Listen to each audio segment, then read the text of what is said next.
அதிகாரம் 1 வாசிங்க. இப்படி இருக்க கர்த்தர் தயவுள்ளவர் என்பதை நீங்கள் ருசி பார்த்தது உண்டானால் சகல துர்குணத்தையும் சகலவித கபடத்தையும் வஞ்சகங்களையும் பொறாமைகளையும் சகலவித புறங்கூறுதலையும் ஒழித்து விட்டுருவீங்கன்றார். நல்லா கவனிங்க, திருப்பி நான் வாசிக்கிறேன் பாருங்க. 1ஆம் வசனத்திலே அவர் சொல்றாரு, இப்படி இருக்க கர்த்தர் தயவுள்ளவர் என்பதை நீங்கள் ருசி பார்த்தது உண்டானால். அப்பனா என்ன அர்த்தம்? கடவுள் இரக்கம் உள்ளவர் தயவுள்ளவர்ன்றத நீ ருசி பார்த்திருந்தா, அறிந்திருந்தா உனக்குள்ள என்ன வராதுன்றாரு? சகல விதமான துர்குணமும் கபடும் வஞ்சகமும் பொறாமையும் புறங்கூறுதலையும் ஒழிச்சிடுவேன் என்றார். ஒழிச்சிடுவேன், அதெல்லாம் உனக்குள்ள வராது. கடவுள் யாருன்றதை நீ புரிஞ்சுக்கிட்டீங்கன்னா, அவரை நீ ருசி பார்த்தது உண்டானால், நீ அவரை நல்லா புரிஞ்சுக்கிட்டு இருந்தா, அவருடைய அன்பை அறிஞ்சிருந்தா, அவர் உனக்கு வைத்திருக்கிற ஆசீர்வாதங்களை நீ பெற்று அனுபவித்த ஆளா இருந்தா, கண்டிப்பா நீ என்ன பண்ணுவ? இந்த காரியத்தை செய்ய மாட்டேன், ஒழிச்சிடுவே. அதை உன்கிட்ட இருந்து ஒழித்து கட்டுவேன், அதை மூட்டை கட்டுவேன், அதை ஏற கட்டுவேன், அதை தூக்கி போடுவேன்ற. அப்ப நான் கடவுளுடைய அன்பை சரியான விதத்துல ருசி பார்க்கலன்னா தான் இதெல்லாம் எனக்குள்ள வரும். நல்லா கவனிக்கணும். அதனாலதான் அதை போதிக்கிறோம். ஏன் போதிக்கிறோன்னா, நீங்க இந்த கர்த்தர் நல்லவர் என்பதை ருசித்து பாருன்னு எதுக்கு சொல்றேன்னா, அவர் இரக்கம் உள்ளவருங்க. அவனுக்கு ஒரு 10 ரூபாய் கொடுக்குறாருன்னா உனக்கும் கொடுப்பாருங்க, அவ்வளவுதான். தயவு உள்ளவர், அவனுக்கு இரக்கம் செய்யறாருன்னா உனக்கும் இரக்கம் செய்வார். அவனுக்கு ஒரு 1000 ரூபாய் கொடுக்குறாருன்னா உனக்கும் 1000 ரூபாய் கொடுப்பாரு. அவனுக்கு ஒரு நல்ல வேலை கொடுக்குறான்னா உனக்கும் நல்ல வேலை கொடுப்பாரு. அவனுக்கு ஒரு வீடு கொடுப்பாருன்னா உனக்கும் ஒரு வீடு கொடுப்பாரு. அவனை நல்லா வாழ வைக்கிறான்னு உன்னையும் நல்லா வாழ வைப்பார். அப்ப நீ அவருடைய இரக்கத்தையும் அன்பையும் அவருடைய ஆசீர்வாதங்களையும் வல்லமையும் ருசித்தது உண்டானா, நீ என்ன பண்ண மாட்ட? உனக்கு துர்குணமும் இருக்காது, கபடும் இருக்காது, வஞ்சகமும் இருக்காது, பொறாமையும் இருக்காது, புறங்கூறுதலும் இருக்காது. புறங்கூறுதல்னா என்ன சொல்றீங்க? ஸ்டைலா சொல்லுங்க உங்க பாஷையில. புறங்கூறுதல், போட்டு கொடுக்கறது, கலகம், அப்ப இதெல்லாம் இருக்காது. இதெல்லாம் ஒழிச்சிடுவோம் நம்ம. அப்ப எப்படி எதனால ஒழிப்போம்? நீ கடவுளை முதல்ல அறிஞ்சிக்கிட்டா, அவர் அன்பை புரிஞ்சுக்கிட்டா, அவர் இரக்கம் உள்ளவர்னு தெரிஞ்சிச்சுன்னா, அப்ப நீ என்ன பண்ண? யார் மேலேயும் பொறாமப்பட மாட்டேன். கபடுன்னா என்ன? கபடு எப்படி சொல்லுவீங்க? கபடுன்னா அதாவது குண்டாகிறவங்கள பார்த்து சொல்லுவாங்க கள்ளங்கப்படு இல்லாது வேணுவாங்க. ஒல்லியாகிறவங்கள சொல்லுவாங்க என்ன சொல்லுவாங்க? வெண்ணம் பிடிச்சதுன்னுவாங்க. ஏன் அப்படி சொல்றாங்கம்மா? அலையிலையா 2 பேருக்குமே இருக்குது அந்த கபடுன்றது. பட் இந்த பொறாமை எலும்பை உருகிடும் சொன்னல, உன் நிம்மதியை ஃபர்ஸ்ட் கெடுக்கும், சந்தோஷத்தை கெடுக்கும். அது எல்லாத்தையும் அப்படியே கெடுத்துக்கினே கட்சியில உன்னையும் அப்படியே உருகிடும். உனக்குள்ள இருக்கிறது எல்லாத்தையும் குறைச்சிக்கினே வராது. இதுதான் விஷயம். அப்போ அதெல்லாம் குறைச்சினா அப்படியே ஒல்லியாடும். அப்போ ஒல்லியாக பார்த்தா நெருக்கரிசின்னுவாங்க சில பேர் வெண்ணன்னுவாங்க, சில பேர் ஏதோ ஒரு இடத்துல ஒரு விதமாக சொல்கிறாங்க. அதெல்லாம் நான் கற்றுக்கிறேன் பாருங்க. சில நேரத்தில் அந்த பாயிண்ட் எல்லாம் நல்லா தான் இருக்குது. அந்த வார்த்தையெல்லாம் எடுத்துக்கிறது நான் நல்லா இருக்குதான் எடுத்துக்கிறேன் அந்த பாயிண்ட் எல்லாம். அப்போ அந்த மாதிரி எல்லாம் சொல்கிறாங்க. கபடுன்றது அதாவது உள்ளவன்னு வச்சுக்கின்னு வாங்க நல்லா இருக்கிறீங்களா சிஸ்டர் இருந்தது, அவங்க போனவன கொள்ளாதது என்ன பண்ணுது தெரியுமா?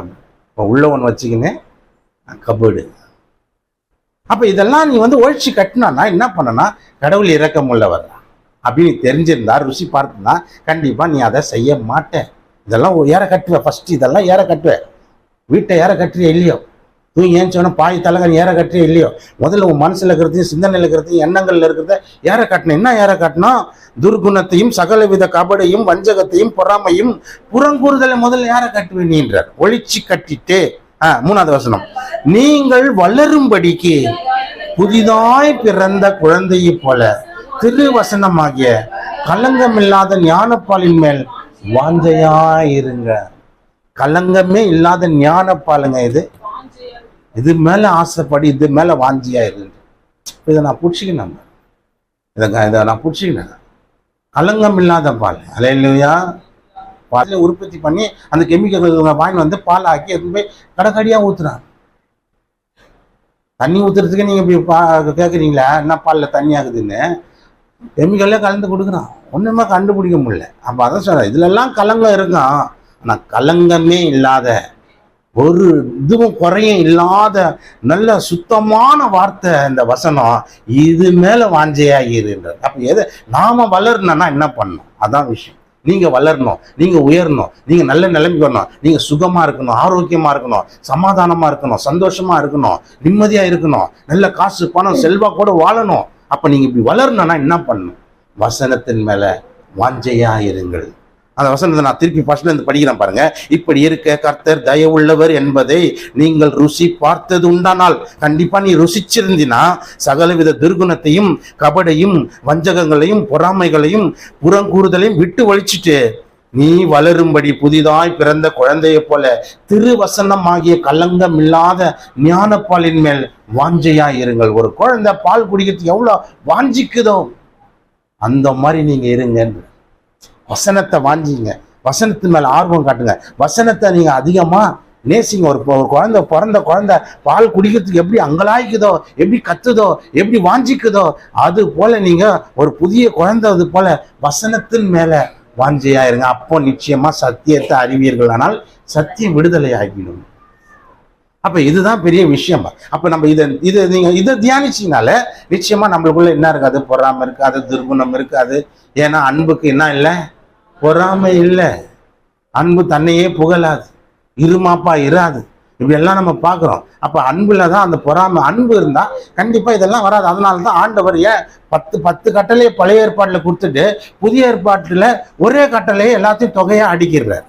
ஒரே அன்புன்றார். நீ உன்னிடத்தில் அன்பு கூறுகிறது போல பிறனிடத்தில் அன்பு கூறணும், ஒரே கட்டளையா தொகையா கொடுத்துட்டார். ஏன்னா அன்பு ஒன்று இருந்தா உனக்கு துர்குணம் இருக்காது, பொறாமை இருக்காது, பகை இருக்காது, வைத்தறிச்சல் இருக்காது, கபடி இருக்காது, புறங்கூறுதல் இருக்காது, எதுவுமே நீ பண்ண மாட்டேன். நீ அன்பு தான் அவன் என்னடா இப்படி வளர்றானே நினைவு, வளர்ந்துன்னு போட்டேன் விட்றா நல்லா இருக்கட்டும். அல்லேலூயா. அன்பு இருக்கிறவன் எல்லாருக்காக ஜெபம் பண்ணுவான், எல்லாரும் நல்லா இருக்கணும்னு ஜெபம் பண்ணும். கர்த்தர் நல்லவர், எல்லாரும் நல்லா இருக்கணும்னு ஜெபம் பண்ணும். அப்போ அன்பு இருக்கிறவன் கண்டிப்பா இந்த உலகத்துல எனக்காக என் வீட்டுக்காக மட்டும் நான் ஜெபம் பண்ண மாட்டேன். 800 கோடி மக்கள் வாழ்ற இந்த உலகத்துல 800 கோடி மக்களும் நல்லா இருக்கணும்னு ஒருத்தன் ஜெபம் பண்ற மாதிரி அவங்ககிட்ட அன்பு இருக்குது. அப்ப அவன் யார் மேலேயும் பொறாம பட மாட்டான், யார் மேலேயும் வைத்தறிச்சல் பட மாட்டான், யாரும் கெட்டு போன. ஏன்னா ஆண்டவரே உங்களை ரட்சிங்கன்னு சொல்றவன் எப்படி அவனை பார்த்து பொறாமப்படுவான்? என்னம்மா சொல்ற? அல்லேலூயா. கர்த்தர் நல்லவர். ஆமென். நல்லா வளர்ந்தா எனக்கு தானே சந்தோஷம். இப்ப இந்த கோயிலுக்கு வந்த ஒரு விசுவாசி நல்லா இருக்குதுரா அப்படின்னு பக்கத்துல இருக்கிறவங்க சொல்லுவாங்கல்ல. அப்ப யாருக்கு சந்தோஷம்? அந்த அம்மா விட எனக்கு தான் ரொம்ப சந்தோஷம். இப்ப அந்த பக்கத்துல இந்த ஊர்ல இருக்கிறவங்க என்ன சொல்லுவாங்க? இந்த கோயிலுக்கு போய் அது நல்லா இருக்குதுறான்னு சொல்லும் போது அப்ப அந்த அம்மா விட யார் சந்தோஷப்படுறாள்? நான் தான். இந்த கோயிலுக்கு போய் இது விகிதனானா அந்த அம்மா விட துக்கப்படுறாலும் நான் தான். ஐயோ ஆண்டவரே, அது எப்படியாவது ஆசீர்வச்சு தூக்கி மேல விட ஆண்டவரே அப்படின்னு தான் ஜெபம் பண்ணு. எப்படியாவது உயர்த்த ஆண்டவரே. அது நல்லா இருந்தாக்கா நம்மளுக்கு ஒரு சாட்சி கிடைக்கும் இல்லையா? நல்லா இருந்தா ஒரு சாட்சியாப்பா, அது சொல்ற சாட்சி அப்ப அந்த ஊர்ல இருக்கிறவங்களுக்கு பெரிய சாட்சியா நிற்கும். நல்லா இருக்குதுரா அப்படின்னாலும். அப்ப அதை தான் நானும் ஆசைப்படுறேன். அதனாலதான் உங்களுக்காக தொடர்ந்து தினமும் ஜெபிக்கிறேன். ஏன் ஜெபிக்கிறேன்? நீங்க நல்லா இருந்தீங்கன்னா அது எனக்கும் தான் சந்தோஷம், எனக்கும் பெரிய ஆசீர்வாதம். இந்த ஊரம் பார்த்து என்ன சொல்ற, இந்த சபைக்கு போறவங்க நல்லா இருக்கிறாங்க. இப்ப நீங்க இது நல்லா துணி போடுறது, மணி போடுறது, காணி கொடுக்க மாட்டேன், இது ஏதாவது அழிச்சு போடணும், நொந்து போகணும், நூல் ஆகணும்னு நான் ஜெபம் பண்ணா அப்ப எனக்கு என்ன இருக்குது? கபடும் பொறாமையும் நிறைஞ்சவனா. அது இருக்கக்கூடாது. கர்த்தர் எனக்கு செய்ய வேண்டியதை செய்வார்ன்றது எனக்கு எந்த மாற்றமும் இல்லை. அதை நான் புரிஞ்சுக்கிட்டேன். ஃபர்ஸ்ட் எனக்கு என்னவோ அது தேவன் எனக்கு கண்டிப்பா செய்வார். நான் சாகுறதுக்குள்ள A to Z பிறப்பும் இறப்பும் அவர் கையில் இருக்கிறதுனால நான் பிறந்ததும் இறக்க போறதும் இதுக்கு நடுவில் எனக்கு கொடுக்க வேண்டிய எல்லா நன்மையும் அவர் கொடுத்து என்னை வாழ வைப்பார். அதுல எந்த சந்தேகமும் இல்லை. கர்த்தர் நல்லவர், அவருக்கு மகிமை உண்டாகட்டும். அதனால இப்ப நான் இன்னும் பொறாமப்பட்டு, நீ கார் வாங்கிட்டேன்றதுக்காக நான் பொறாமப்பட்டுன்னு தான் இருக்கணும், அந்த வயிற்றுச்சில தான் இருக்கணும். நீ கார்ல நல்லா தான் போயிட்டு இல்லையா? அப்ப நாம வளரணும்னா என்ன பண்ணணும்?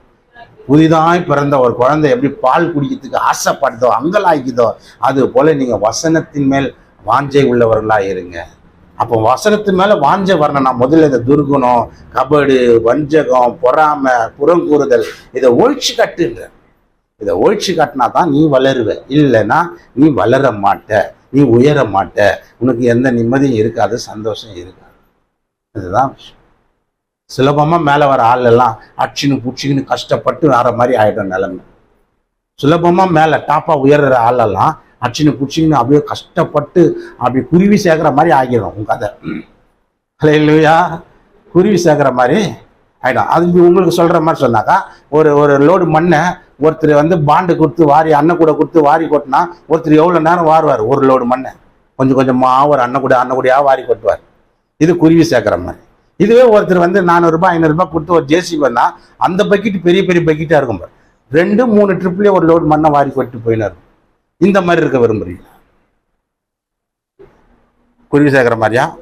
இல்லை ஒரு 2-3 பக்கெட்லேயே மட்டும் வந்து பட்டுன்னு வேலையை முடிச்சுட்டு போகிற மாதிரி இருக்கீங்களா? அந்த மாதிரி வளரணும்னா இந்த மாதிரி வசனத்து மேலே ஆசையாக இருக்கணும். இல்லை நீ குருவி சேர்க்குற மாதிரினாக்கா அப்போ நீ கஷ்டப்பட்டு அடிப்பட்டு நொந்து நூலாகி நீ வளர்றதுக்குள்ளே எக்கச்சக்க படிக்கட்டுகளை நீ தாண்டி வர்றதுக்குள்ள ரொம்ப கஷ்டம். படி ஏறி போகிற போறியா இல்லை எக்ஸிலேட்டரில் போக போறியா? நம்ம நின்று அதுவே தூக்கிட்டு விட்டுறோம் பாருங்க, எக்ஸிலேட்டர். அதில் போக விரும்புறியா இல்லை படியே ஏறின்னு இருக்குவார்? லிஃப்ட்டில் குப்புன்னு மேலே போக போறியா இல்லை படியிலே போக போறியா? எதை விரும்புவீங்க? 10 அடுக்கு மாடிங்க மேலே போனோம், நான் படியில் தான் ஏறுவேன் அப்படின்னு போறீங்களா? இல்லை ஐயோ 10 அடுக்கெல்லாம் நம்மளால ஏற முடியாதுறான்னு லிஃப்ட்டில் போய் நிற்க போறீங்க. அப்போ லிஃப்ட்டை நம்ம வாஞ்சிக்கும், லிஃப்ட்டு ஆசைப்படுறோம். ஏன்னா அது டக்குன்னு தூக்கின்னு போய் நம்மளை குப்புன்னு இறக்கி விட்டுருது. அதனால நம்மளுக்கு சுலபமாக ஆயிடுது. அதுதான் நம்ம ஆசைப்படுறோம். அதை தான் சொல்ற, நீ வளரணும்னா இந்த வசனத்தின் மேலே ஆசைப்படு, இப்படி விரும்பு.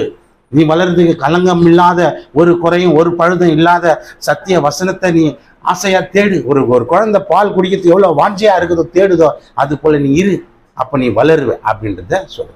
அப்போ எதை ஒழிக்கணும்? நம்ம துர்குணம், கபடு, வஞ்சகங்கள், பொறாமை, சகலவித புறங்கூறுதல், கலகமூற்றத்தையும் விட்டுடுன்றார். ஒழிச்சு கட்டு, பொறாமையும் ஒழிச்சு கட்டு, வஞ்சகம் அப்படியும் இருக்காது அப்படின்றார். இது ரெண்டுமே ரொம்ப முக்கியம். புறங்கூறுதெல்லாம் ரொம்ப டேஞ்சராக இருந்துங்க.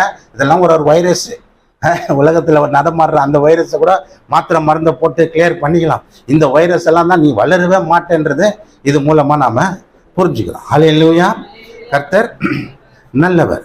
பாருங்க, கலாத்தியர் என்ற ஒரு புஸ்தகம் 5ஆம் அதிகாரம் 21